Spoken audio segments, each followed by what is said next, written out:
Going into The Legend of Zelda Echoes of Wisdom, my biggest question was this.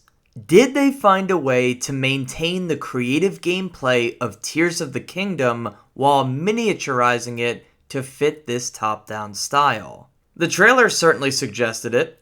They emphasized the Echo ability, the power to summon objects, items, and creatures out of thin air, and using their abilities and functions to solve puzzles and to defeat enemies. It was reminiscent of Tears of the Kingdom and its tools that gave the player complete creative freedom over their adventure, allowing them to build whatever their heart desired. Pre-release, it felt like Echoes of Wisdom strived to maintain that freedom to approach situations by a variety of means, and after spending about 20 hours with the game and rolling credits, it's safe to say they succeeded.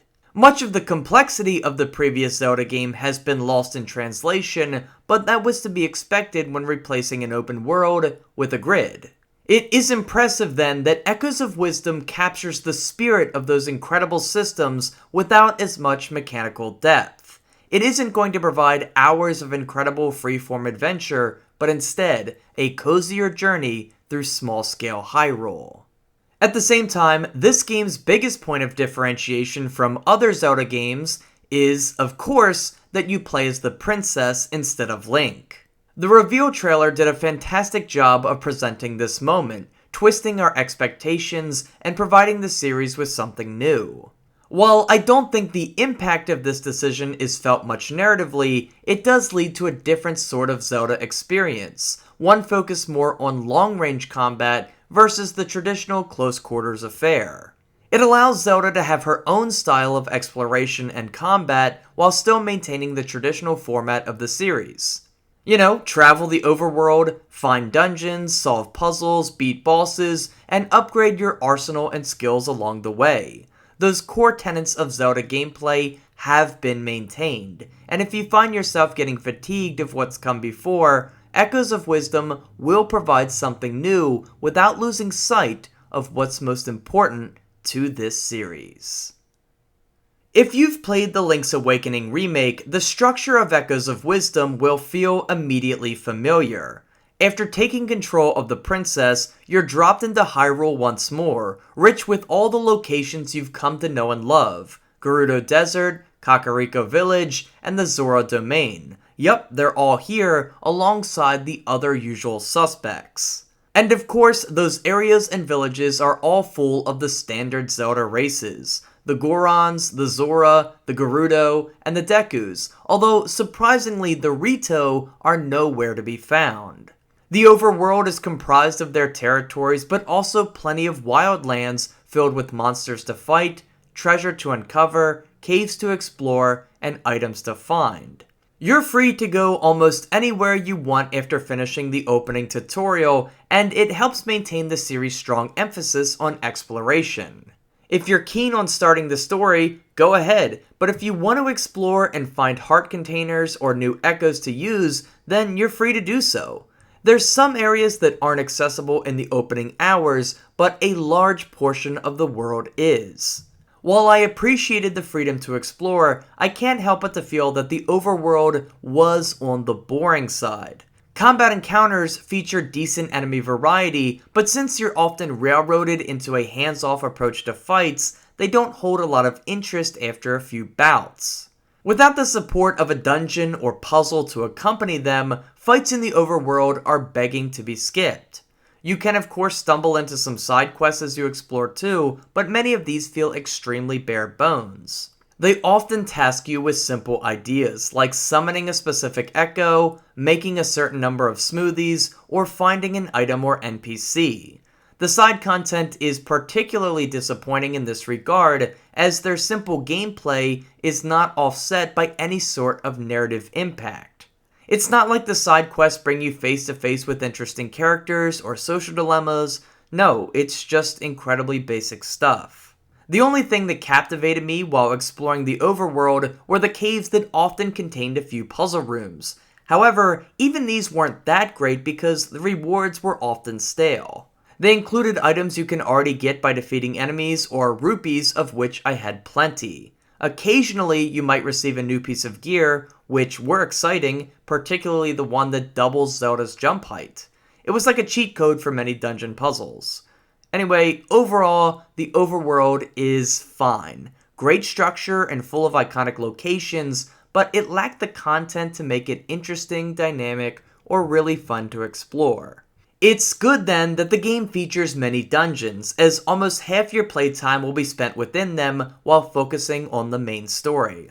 The group we have here is pretty solid overall. The biggest weakness though would be a lack of memorable identity, as each of them feels like generic takes on things we've seen before. A water temple, a fire dungeon, and a jungle-themed one, amongst others. I felt like many of the dungeons lacked a sense of place in the world. They're just random little temples that you find while exploring an alternate universe. It's only been a few days since I finished the game, and I'm already struggling to recall the layout of many of the rooms or the aesthetics that they used. They felt too close to what has come before. With that being said, the actual layout and level design of the dungeons is handled well, with the level of quality we've come to expect from Nintendo. A healthy mix of combat challenges and puzzle rooms allows for dungeon exploration to stay fresh moment to moment. Create your own solution to a puzzle, and then turn around and fight a group of enemies before maybe tackling a mini-boss or the dungeon boss itself. Difficulty is handled quite well in the game, nothing too challenging, but certainly a noticeable curve, as tougher enemies are thrown at you or puzzles that require more brain power to solve. I rarely felt stumped, but I could certainly notice my wits and fingers being challenged more and more as I progressed, and that's always nice to see. As the player comes to understand the game more and more, their knowledge is tested further and further, and yeah, that's good stuff. Of course, it's hard to talk much more about the gameplay without explaining this game's biggest feature, the echoes. Zelda is not a sword fighter. Okay, she's kind of a sword fighter. She can temporarily access some of Link's defining moves, like slashes of the Master Sword, the explosiveness of bombs, a protective shield, and a trusty bow and arrow. However, your access to that arsenal is severely limited outside of boss encounters and must be used sparingly while roaming the overworld or going through dungeons. I love this decision. The power output of this mode can get the player out in a pinch, but it isn't your primary mode of operation. The impact of playing as Zelda instead of Link would have been made so much lesser had you kept the same arsenal for this adventure. It would have made the switch feel artificial and needless, so it's good that they gave Zelda something new. And that something new comes in the form of echoes. A handful of items in the world, along with every non-boss enemy you kill, can be copied and summoned at the push of a button. They become your toolbox, whipping out one at the right moment when the job calls for it. Every echo you copy comes with a unique set of properties that are useful in different situations. This is true whether they're everyday objects or enemies. For example, boxes and beds can be used to make stairways to higher platforms. Rocks can be used to block vents, push buttons, and manipulate platforms. Water cubes can be used like an elevator or as an extension between puddles. Some of these items even pull double duty, functioning in multiple ways, like the bed for example that can be used as stairs or slept in to recover lost hearts. Like I mentioned, puzzles do get more challenging, but they never reach the point of frustration. A big reason for that is because your toolbox is very diverse. There isn't one single solution to any puzzle, but instead many that the player can uncover through experimentation and thinking carefully about what objects can do what tasks. I will say though, there does come a point where a solution becomes so straightforward that you aren't ever inclined to experiment with your other echoes. The go-to meme about this is of course the bed, which is just incredibly useful given Zelda's limited jumping capabilities. It's extremely useful and there isn't much of a reason to ever replace it with something else. However, if you can push yourself to try new things, you might find better options. With the bed, for example, I eventually came to treasure the water cubes more, as it served the same purpose without requiring as much space.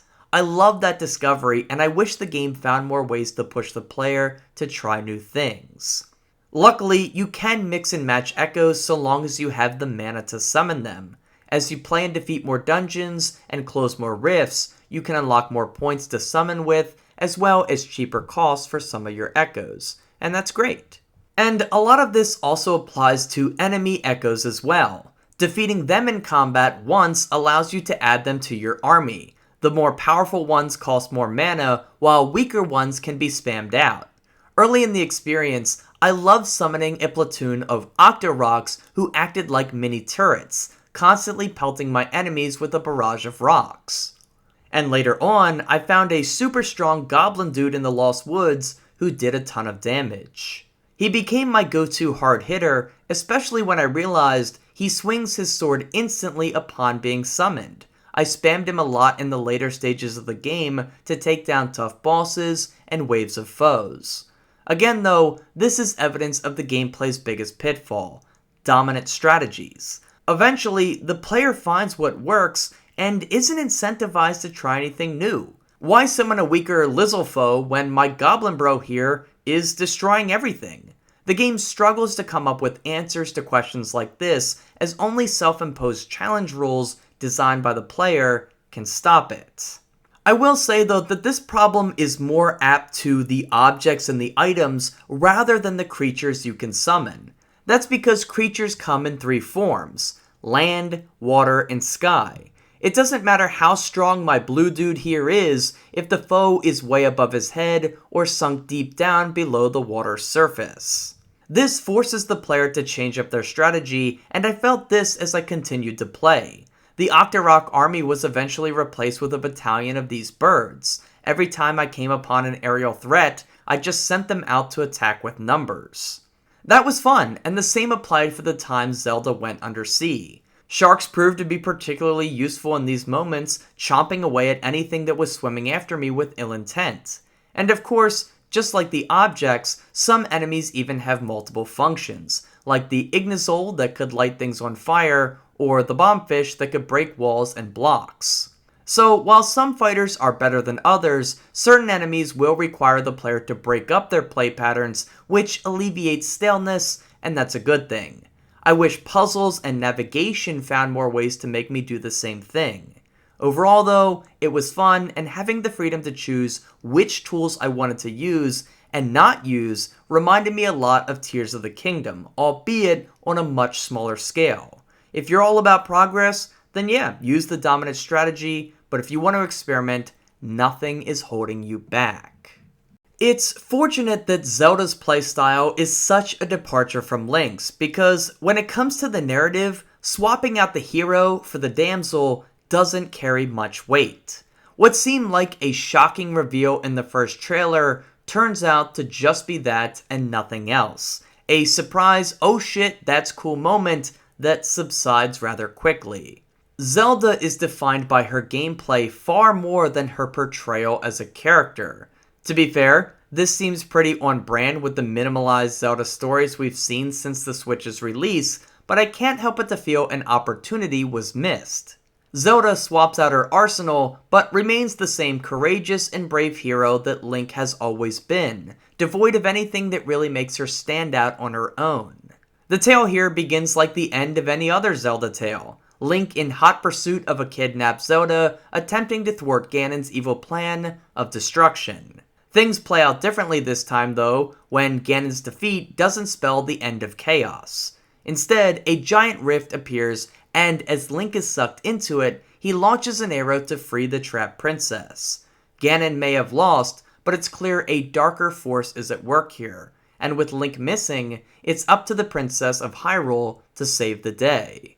Upon returning home, it's clear that the rift she witnessed earlier wasn't a one-off occasion, as one opens up in her small town, swallowing the king and his advisors in an instant, replacing them with corrupted versions who immediately turn on Zelda.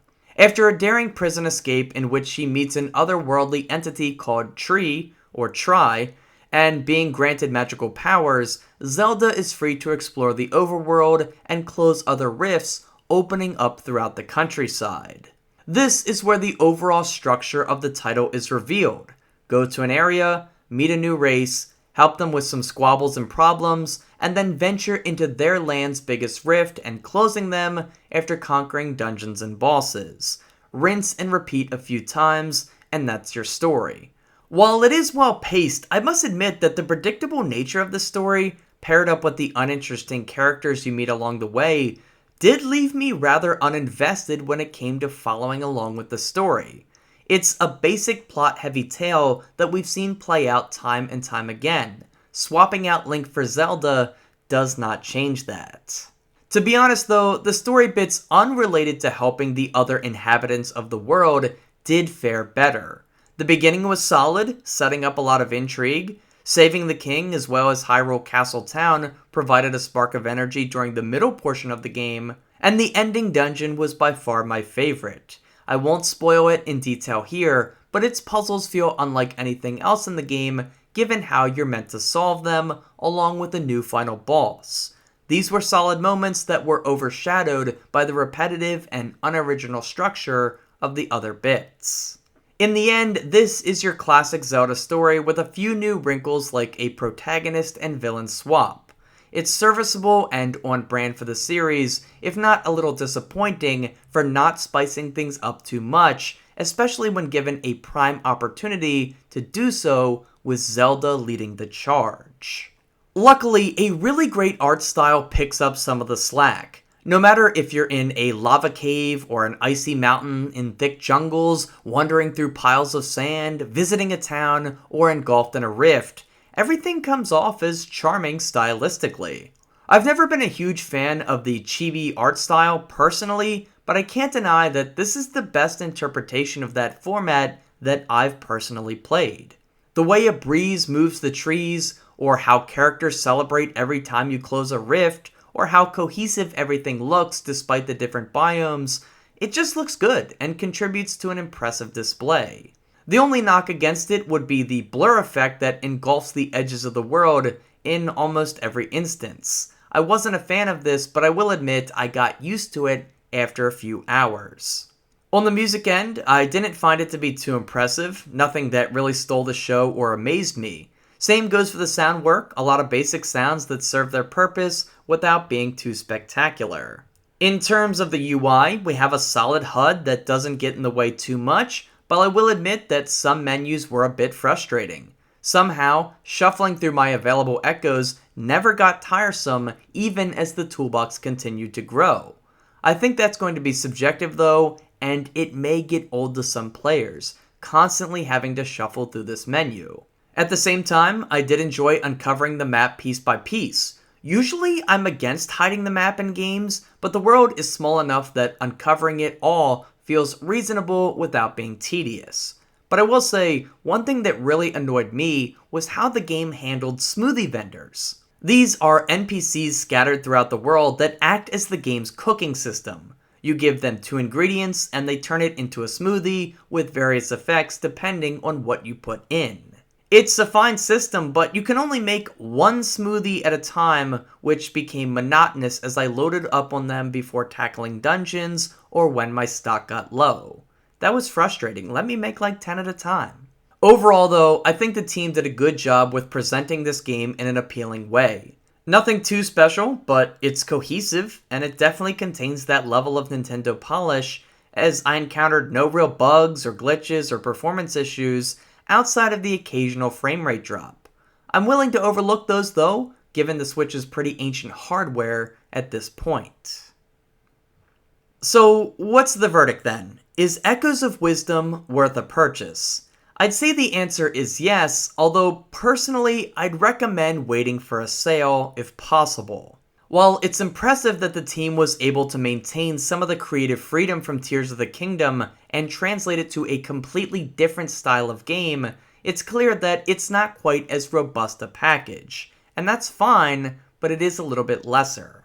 If the endless open world of Tears of the Kingdom scares you though, and you want a more streamlined experience that feels related to that one, then this is the game for you. It allows for experimentation, but keeps things simple enough that progress can be made even if you only have 30 minutes to play each day.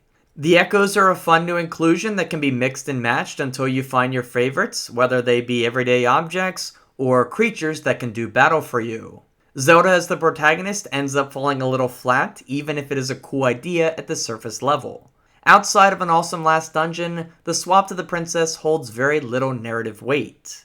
Regardless, it's still nice to see the Hyrulean princess get a chance to shine, showing that she's very capable of handling herself when a situation calls for it. She did that in the background of Tears of the Kingdom, and Echoes of Wisdom brings it to the forefront. And the whole experience is tied together by a polished and enjoyable art style that makes uncovering new locations fun and exciting. The game has a few hiccups along the way, but it's a good time. I'm just not sure it's worth $60, although the small price break compared to $70 is appreciated. If you want an epically scaled game, shell out the extra $10 for Tears of the Kingdom. But if you want a more cozy and fast-paced story, Echoes of Wisdom will have your back. Thanks for watching. Hey everyone, I hope you enjoyed this look at The Legend of Zelda: Echoes of Wisdom. If you did, consider checking out my much meatier look at Tears of the Kingdom from last year. I had a lot more to say about that one, although that was to be expected given the bigger scale. Anyway, as for upcoming videos, I'm currently playing Dragon Ball Sparking Zero and Metaphor ReFantazio. I imagine Dragon Ball will be the subject of the next video, but time will tell. Anyway, thank you so much for watching. Please leave a like if you enjoyed the video. Consider subscribing for more. Follow me on Twitter at NopNapNarp. And as always, have a nice day and take care.